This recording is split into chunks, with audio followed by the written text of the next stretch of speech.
Allô? Alors, on a fait nos infusions avec les aromates séchés. Il y a une tisane avec les fleurs, puis le foin d'odeur, les herbes, les thés. À 1,5%. C'était parfait. Une décoction ou une infusion longue qu'on a commencé à froid avec le gingembre sauvage. Qu'on a laissé mijoter longtemps. Une petite tisane rose, fruitée, parfumée, acide comme le côté limonade du sumac. Ça, on l'avait fait à 0,2% puis 0,5% sumac. Après ça, on a fait notre bouillon, les champignons. À 2,5% vu qu'on va faire une sauce avec.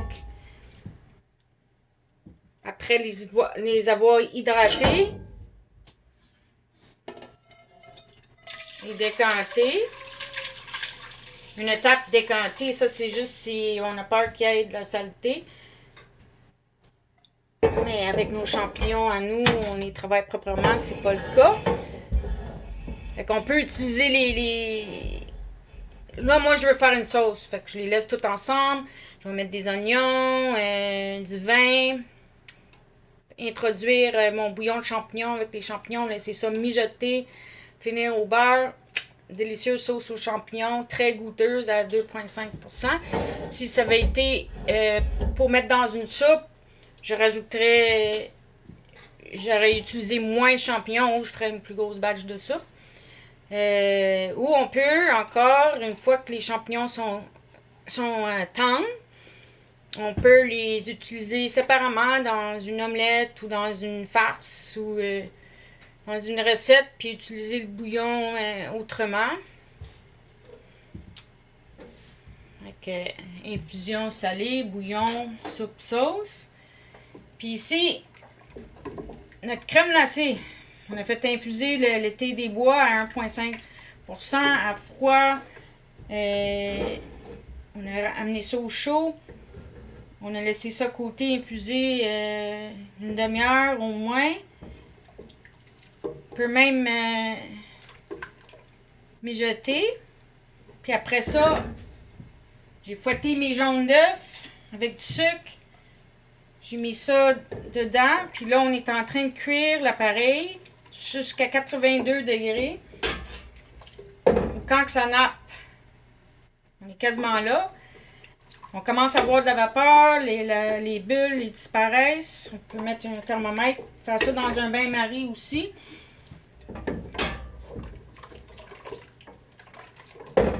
Mais moi, je le vois, tu le sens que ça épaissit. Il faut être prête parce que quand c'est cuit, c'est 82 degrés. On peut voir que c'est épaissi.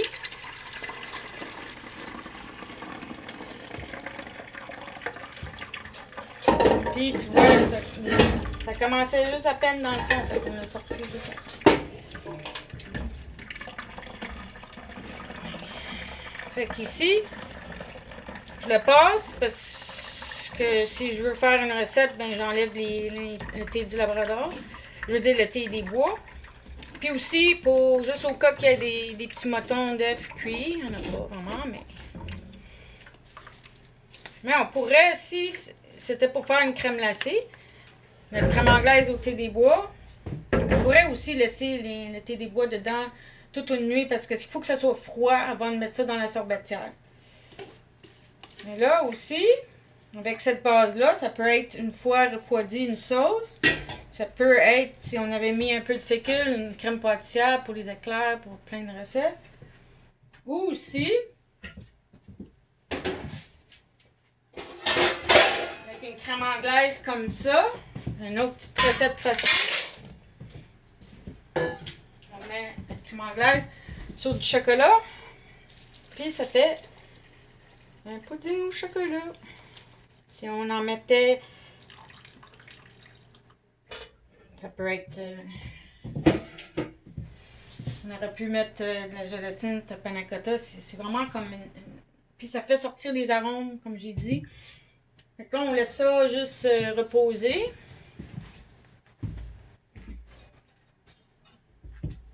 Puis après, on va attendre un peu. Mais on fouette, puis c'est fait. Ça fait une belle comme... On peut mettre ça dans des petits ramequins individuels ou juste... comme ça va faire un bon pudding au thé des bois. C'est un classique ici. Alors voilà! Des exemples d'infusion. La prochaine fois, ça va être avec les aromates. On va cuisiner les poudres. Poudre de champignons, poudre d'épices. Et ici, on a le poivron, le lilo, puis plein de sortes de champignons, que ce soit salé ou sucré. C'est l'autre façon de cuisiner les aromates séchés. Cheers! Amusez-vous!